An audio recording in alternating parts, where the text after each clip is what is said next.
주님께서 여러분과 함께 또한 사제의 영과 함께 마테오가 전한 거룩한 복음입니다. 주님 영광하소서.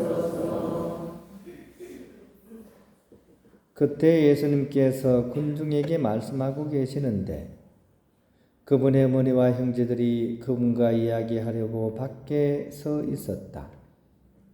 그래서 어떤 이가 예수님께 보십시오.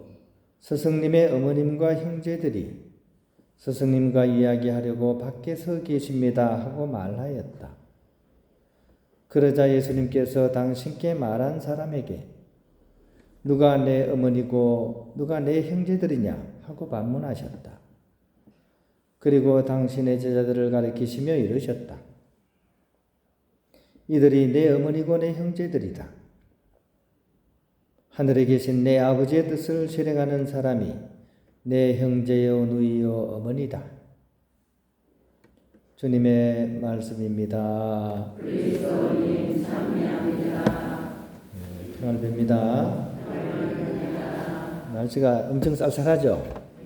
그래서 이 추운 날씨에 좀 온기를 좀 느낄 수 있도록 옆에 계신 분한테 이렇게 따뜻한 마음으로 손을 비벼서 손을 꼭 잡아주면서 안녕하십니까 한번 해봅시다. 안녕하십니까.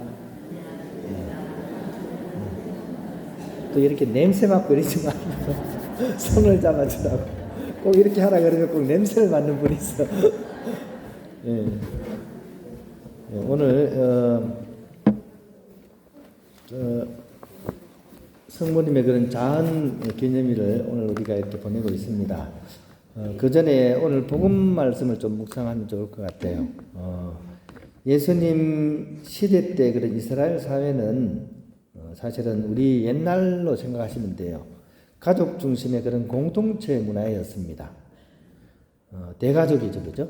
이것을 바탕으로 이스라엘 사람들은 자신들이 조상으로부터 물려받은 그런 신앙의 삶, 즉 하느님 사랑과 이웃 사랑을 어떻게 보면 공동체 문화 속에서 실천을 했던 거죠. 하지만 예수님 살던 이 당시부터 이제 이스라엘 공동체는 서서히 그런 공동체 문화가 약화되기 시작합니다. 왜냐하면 그 이전에 이제 그리스 문화의 그런 전파로 인해 가지고 이렇게 문화적으로 굉장히 이렇게 좀 전통 문화가 조금 이렇게 약화되었었고 또 이어서 이렇게 식민지로 이렇게 삼았던 로마 제국이 이제 이스라엘 공동체를 식민지로 삼아서 굉장히 현실적으로 이렇게 핍박을 많이 가했습니다. 그래서 정신을 차릴 수가 없는 상황이었어요. 내어야 될 그런 세금이나 이런 것들이 엄청 많이 생겼고 또 이로 인해서 사람이 위험한 상황에 처하게 되면 남을 돌아볼 겨를이 없습니다. 나부터 살고 보자. 이렇게 되는 거죠. 그죠? 그래서 개인주의화가 서서히 굉장히 급하게 이렇게 공동체를 잠식해 갔습니다. 이런 상황에 맞서서 예수님께서는 오늘 복음을 통해서 바로 공동체의 모습을 강조하고 있습니다. 특히 확대된 이상적인 공동체 모습을 오늘 예수님께서는 제시를 하고 계시는 거죠. 즉 혈연 관계를 넘어선 그런 신앙적인 유대감으로 맺어진 하느님 안에서의 새로운 가족의 모델을 제시를 하는 겁니다. 즉 오늘 복음에 나오는 말씀이 바로 그거죠. 그죠? 하느님 아버지의 뜻을 실행하는 사람이 바로 내 형제요 누이요 어머니다라고 하는 말씀입니다. 예수님께서는 바로 이것을 통해서 이렇게 와해되어 가던 우리 공동체 문화를 또 이렇게 다시 한번 이렇게 유지할 수 있도록 이렇게 사람들에게 말씀하신 거죠. 하지만 안타깝게도 그 당시의 사람들은 그 예수님의 말씀을 받아들이지 않았습니다. 왜냐하면 나부터 살고 보자 이런 마음이 더 강했기 때문이죠. 결국 그렇게 공동체 문화는 깨어지게 되고 사실은 몇십 년 후에 나라까지 완전히 멸망을 하게 됩니다.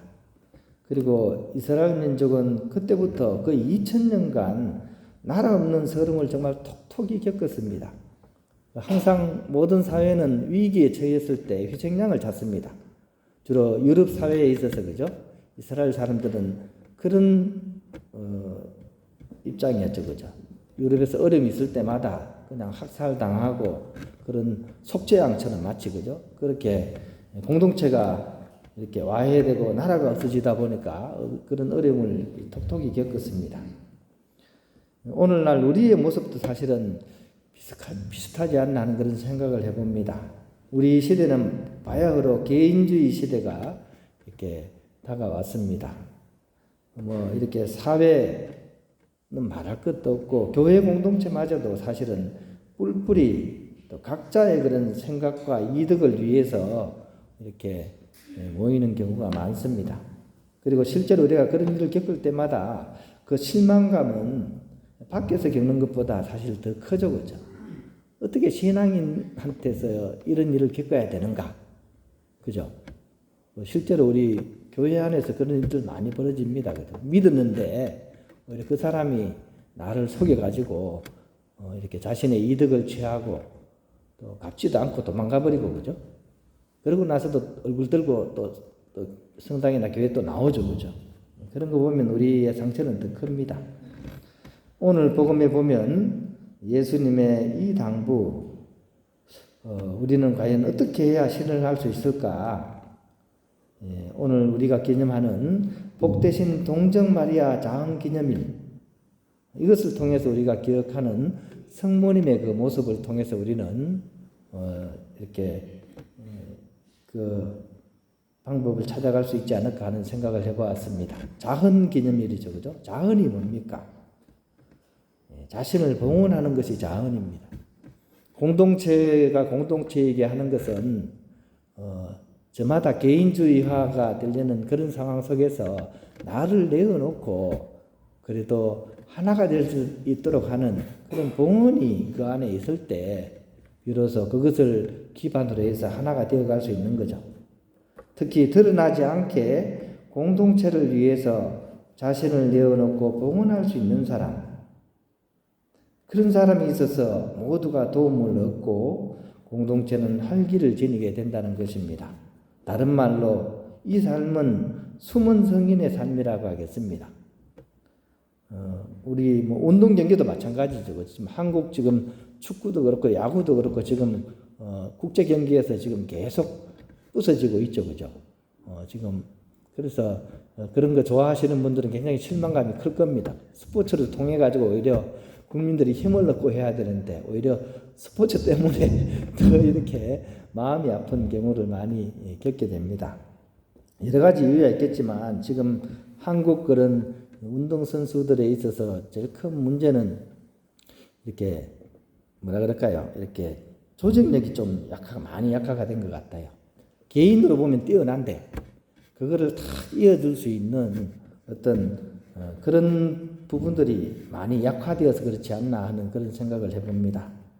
뛰어난 스타 플레이어를 받쳐주는 어시스트의 그런 달인이 있어야 되는데 그런 부분들이 잘 안 되는 것 같습니다. 우리 가정도 그렇고 사회도 그렇고 국가도 그렇습니다. 그런 어시스트의 달인이 많아질수록 그 공동체는 좋은 공동체가 되어가게 됩니다. 교회 안에도 마찬가지입니다. 그런 다른 이들의 유익을 위해서, 성화를 위해서 나 자신을 봉헌할 수 있는 사람, 그런 사람이야말로 하느님의 사랑과 인정을 받는 예수님의 형제요, 자매요, 어머니라는 것을 우리가 기억하고 오늘 예수님께서 당부하시는 그 말씀, 누가 나의 어머니요 형제냐?